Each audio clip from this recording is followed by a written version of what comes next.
Oh, rum. Few spirits carry such romantic notions as rum, with sailors and pirates and beautiful beaches with palm trees shading those fancy rum drinks. Sugarcane brought previously hard-to-find sugar to Europeans in huge quantities, and the leftover molasses became the source of our distilled spirit, usually called rum. The sugary stalks of the sugarcane can provide us not only with molasses, but cane syrups and fresh cane juice as a raw material as well. With many countries making rums across centuries, trying to wrap your brain around its incredible varied expressions quickly shows why categorization is nearly impossible, as there is no dominant style or method for its creation. But that just makes the learning process more of an adventure. Let's go.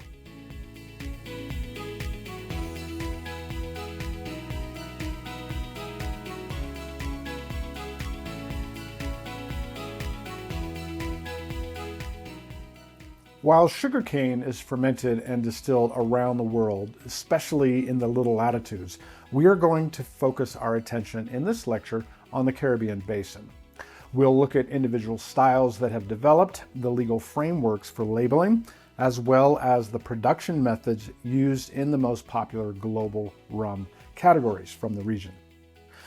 The hierarchy of imperialist influences and related business structures has not left the Caribbean despite independence being granted for most of the region. European names and faces on brands built on Caribbean sweat and labor are still common, with many companies simply buying finished product from a number of distilleries to blend, age, and sell. Many local distilling companies make multiple styles for outside conglomerates distribution, but now are increasingly selling their own brands to the public, locally and internationally.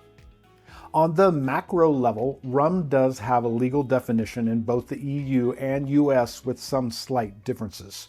The EU says rum must be made from sugarcane and molasses syrup or juice and distilled to less than 96% ABV or 192 proof. The US says only 95 ABV or 190 proof. EU says it has to be at least 37.5 ABV at bottling. The US says 40%. EU says rum cannot be flavored, but sugar up to 20 grams per liter can be added and it can be colored. The US says you can have 2.5% by volume of other stuff in the form of color, sweeteners, or whatever.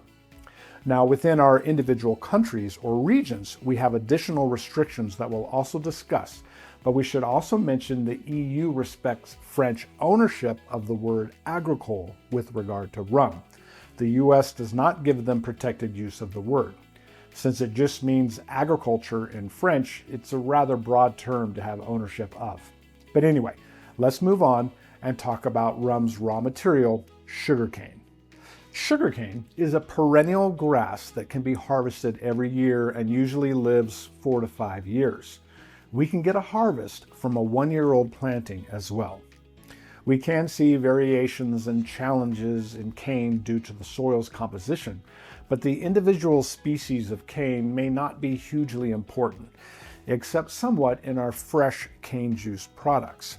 How you obtain your fermentable sugar from the cane does impart noticeable character.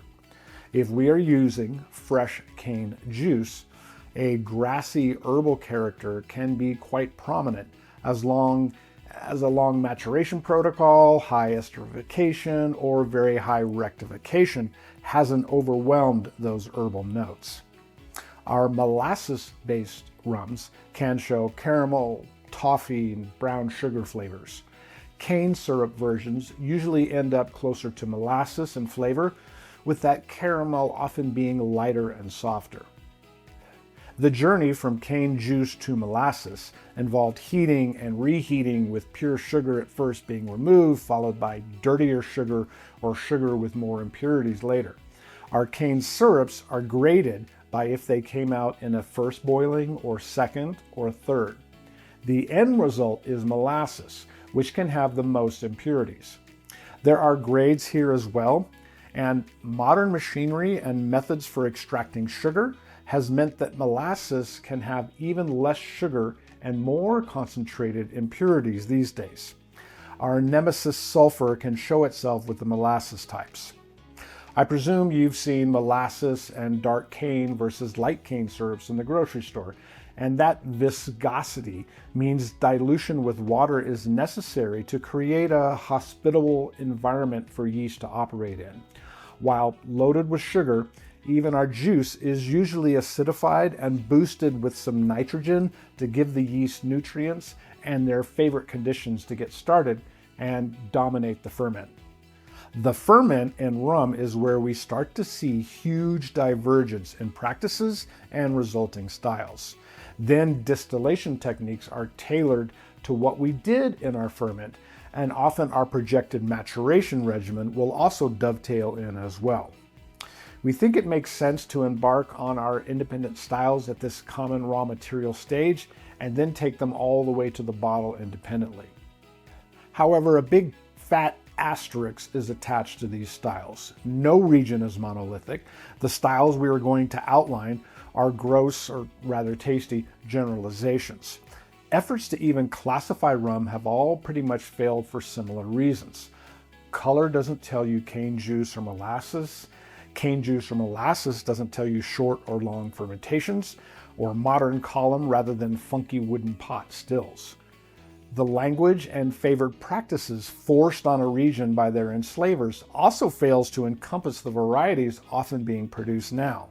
Variations occur across the Caribbean, Central and South America, with many single producers using multiple still types, varying fermentation regimens to produce light styles or light marks, or rich, highly estered, pot-stilled, heavy marks.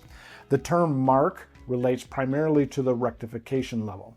Heavy marks are less rectified, coming off stills at lower ABVs. We will refer to colonial influences where they make sense or give some context to production methods.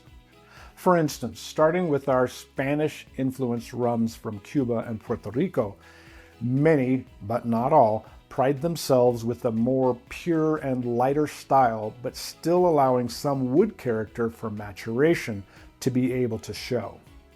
The Spanish style is tightly controlled in Cuba, and I'm sure should be called the Cuban style, which is copied with some loosening of controls in Puerto Rico, and then in our previous Spanish colonies like Guatemala, Nicaragua, and Colombia. Panama and Venezuela, we see even less strict adherence and certainly no legal obligation to the Cuban style.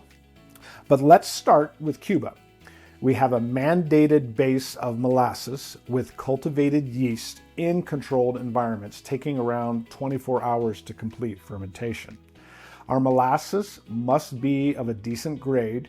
We don't want any meaty or stinky sulfur down the line. Modern column stills are used to make two marks, if you will. A high-strength spirit called destilado de cana that must be less than 96% ABV, and then a lower-strength spirit they call aguardiente that has to come off between 74 and 76 ABV. The aguardiente must be aged in old 200-liter-ish oak barrels for 2 years. Then it's carbon filtered, which brings the color back to clear, and added to the high-strength spirit. This first aging doesn't have prior use restrictions on the barrel, and they often are barrels that started in the US, went to Scotland or Ireland for a few runs, and then come to Cuba. This new blend is aged again for an unmandated period in old oak barrels that have to have been used to age rum previously. We are not after any finishing flavor additions here, but rather a mellowing. These barrels are usually the same ASBs, but they can be up to 500 liters in size. After this second aging, we can pull the spirit out, filter it to remove any color, and add a little smoothness, and we have our white or blanco rum. Our dark styles will come out, get blended for consistency, and then enter a third period of oak aging, again using an old ASB. The older the barrel, the better here. Our Cuban style is not wanting oak influences. Our darks are then ready to be bottled, And while we have the words like añejo, extra añejo, reserva, and oro or gold, they don't come with any legal definitions. All this old wood aging should let you know that we won't be picking up reliable color, so we are allowed to color and sweeten up to 20 grams per liter. After the revolution in Cuba, the wealthy Bacardi family has all their assets seized and they flee Cuba, taking their business prowess and their yeast strain they discovered 100 years earlier and set up shop in neighboring Puerto Rico. The style of rum made here is very similar to the Cuban style, probably because Bacardi helped invent it in the first place. We do have a ron de Puerto Rico, or rum of Puerto Rico, where a minimum of 1 year in white oak barrel is required from a molasses base using only column stills. Now, Spanish sherry has been aged for centuries in a fractional blending protocol called a Solera, where the newer and older wines are blended a number of times, moving sequentially through groups of barrels called a criadera, or nurseries, where the younger wines are raised or learned from the older wines in the barrel. We often use this same aging protocol here as is used in many Spanish brandies. Brandy de Jerez, as well as rums now. Ranza Capa in Guatemala is a globally available example. They have modified the sherry regimen in that they age the new make by itself for about 1.5 years. And they have barrels of a reserve rum that has been aged at least 6 years that came off the end of this system. This gets blended in to that aged new make and aged for 1.5 years again. Then this 3-year-old new make, blended with that 6-year, gets more 6-year added to it and then aged again for 1.5 years or so.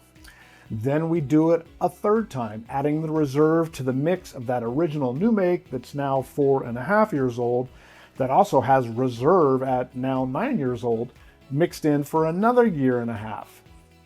Final aging guarantees is at least 6 years of age, but also having components that are twice that age, and due to the constant blending, have some parts that are as old as the entire system.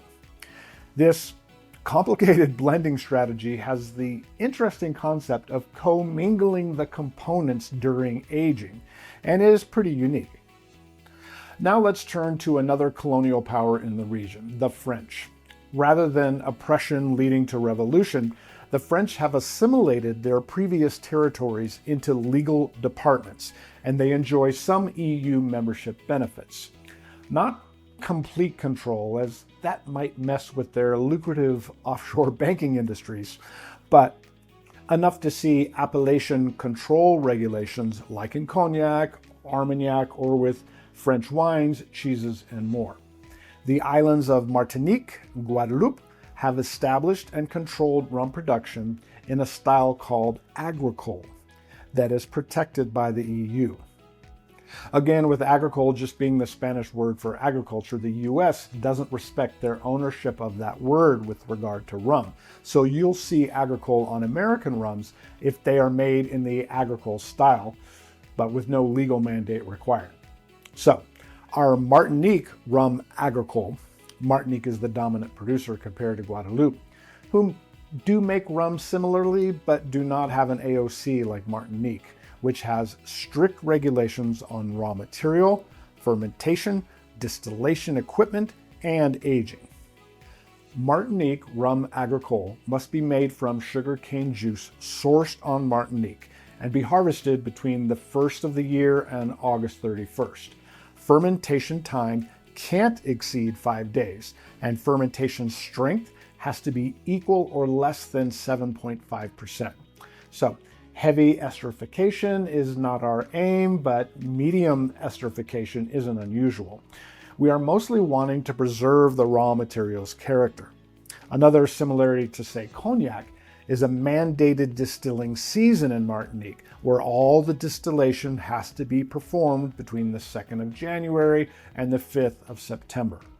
Our stills are quite similar to those mandated in Armagnac, being columns, but these have to have 20 plates at a minimum. We aren't wanting a bunch of Maillard reactions like in Armagnac though, so we do steam injection or a reboiler.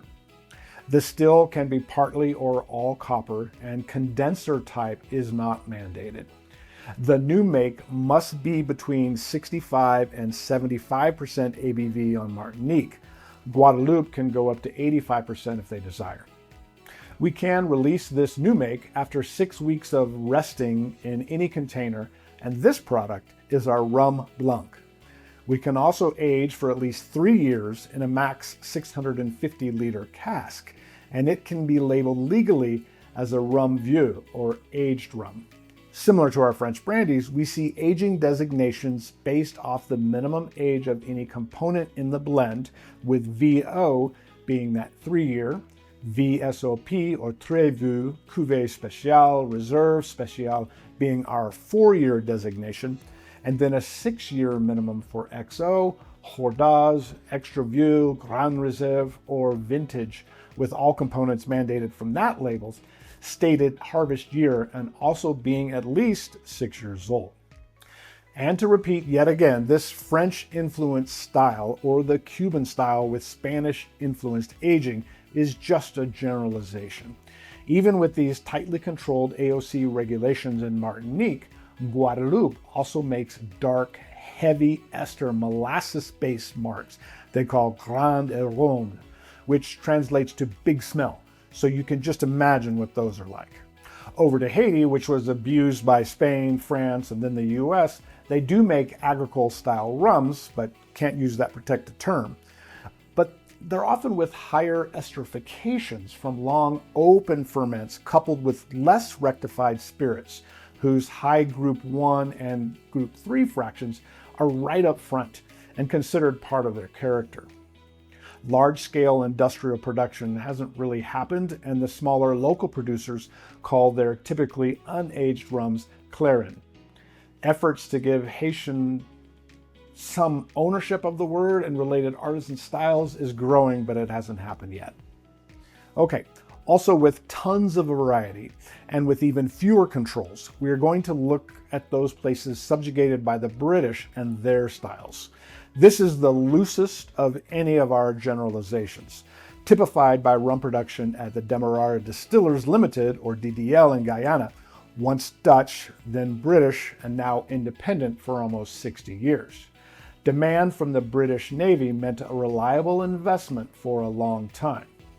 This distillery has a remarkable collection of stills still in operation, including a wooden coffee still amongst its crazy selection of pots, retorts, which we'll discuss in a second, and double columns, making marcs of all types for use by international blenders and their own El Dorado brand. The range of marcs produced here defies any generalities. About the same time Trinidad and Tobago got their independence from Britain, and at Angostura, there is a massive column still based operation, still selling to blenders and also under their own brand. Barbados has a long, fascinating alcohol history of its own that we explore in other lectures, but its long run as a British colony saw its claim to being the birthplace of rum, although not cane spirit distillation, pretty hard to dispute. Recent work to establish a GI mandating molasses, pure water, no adulteration, 1 year in-country aging is embraced by a few notable and well-respected brands like Foursquare and Mount Gay. The big boy, French-owned West Indies rum distillery, aren't so keen, as they send product back to France for aging or to be crafted into Malibu in Canada or the US, and is known to be a little, shall we say, adulterated. The most fun country to explore is arguably Jamaica, who pushed the British out in the early 1960s. Jamaica rum is an internationally protected term and requires copper stills, and if it aged, it must be aged in Jamaica, and no additions or additives except a little E150A caramel and water can be added. Note, no sugar can be added. Raw material is only restricted to being from sugar cane, so juice to syrup to molasses is all allowed. There was an attempt to classify Jamaican rums according to their ester levels, and while you may see terms like common cleans, plumbers, Wedderburn, and continental flavored implying ever higher levels of esterification, no actual rules accompany those labeling terms. And while we have overproof high ester column and pot blends, we're going to look deeper at the high ester pot versions now, because they are so cool. While we are familiar with esters created by yeast during fermentation, esters can also be created by bacteria. And bacteria love warm, humid, and dare I say, unsanitary environments.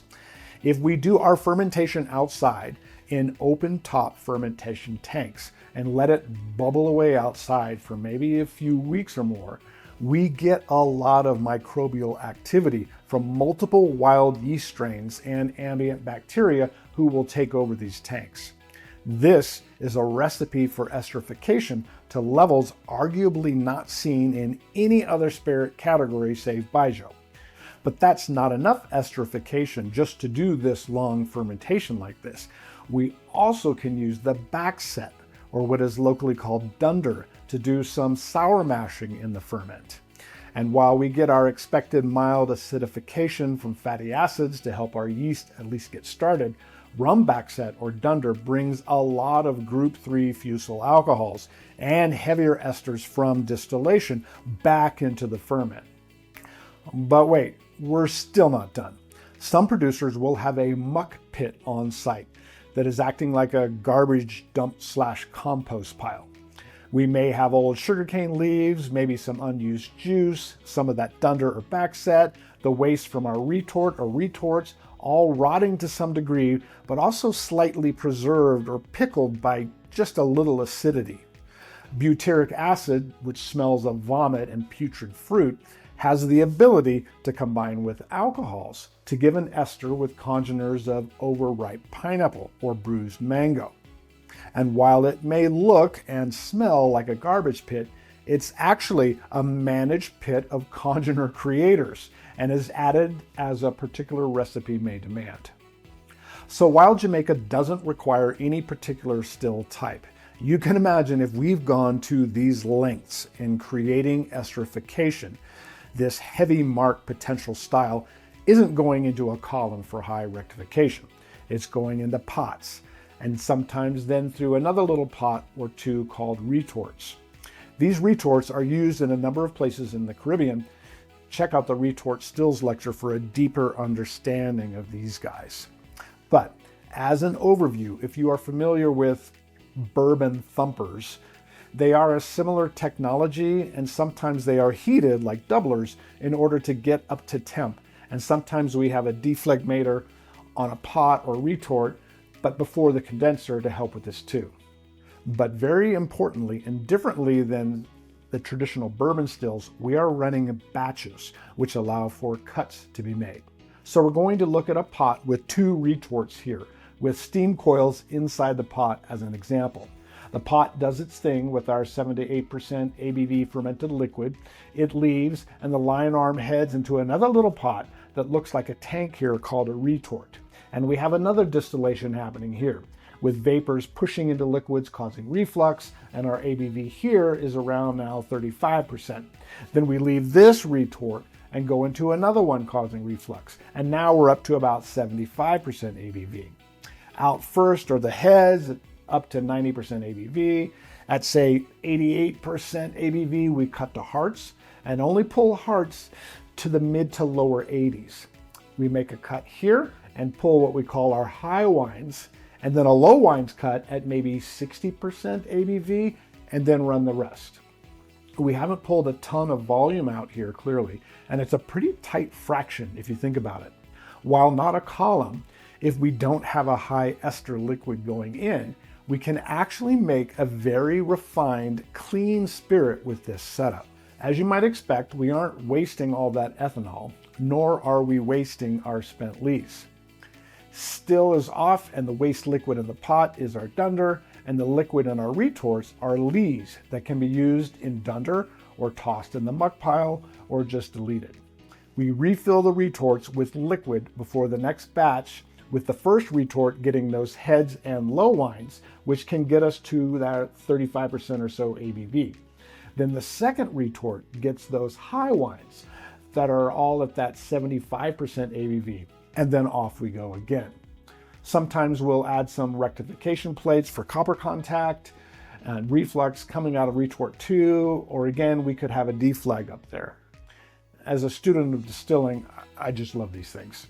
Okay, while we discussed mandated aging in rum agricole in Cuban styles and Jamaican rum being aged in Jamaica, we're going to discuss maturation across all categories now, as there is not aging requirements in the other rum production areas. So the choices are similar across the region. The export-based economies inherent in slave labor society, clearly if you force labor rather than pay labor, you aren't generating customers. You can end up with parts of the production and distribution being fragmented. Producers have often and still buy varying styles from multiple countries and blend and or mature in another country prior to bottling and distribution. And while, say, cognac and even scotch are primarily export-based products, their productions through to bottling must take place in the country of origin. Rum may be aged in the producing country, or it may be brought to, say, Europe for aging in what's called continental aging.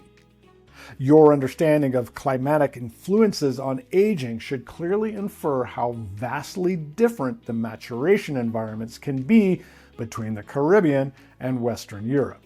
You can head over to that 300 level lecture on maturation for an in-depth discussion. Now, while there may be historical precedent for this, it can feel a bit sneaky when the marketing is implying otherwise.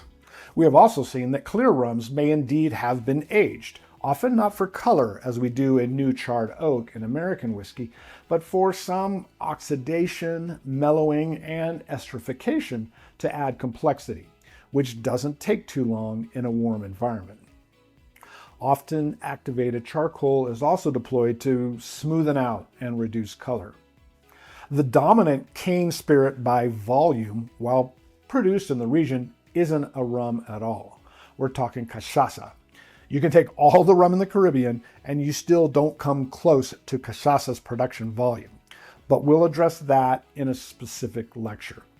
So, this exploration of Caribbean rum hopefully highlighted its diverse production methods, historical influences, and regional styles.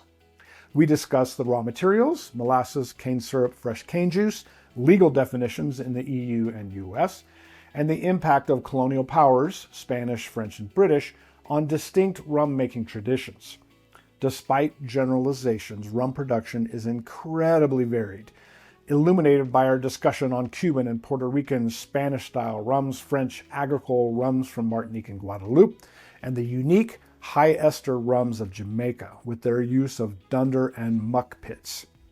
Then we also touched on the nuances of maturation, including continental aging. See you next time.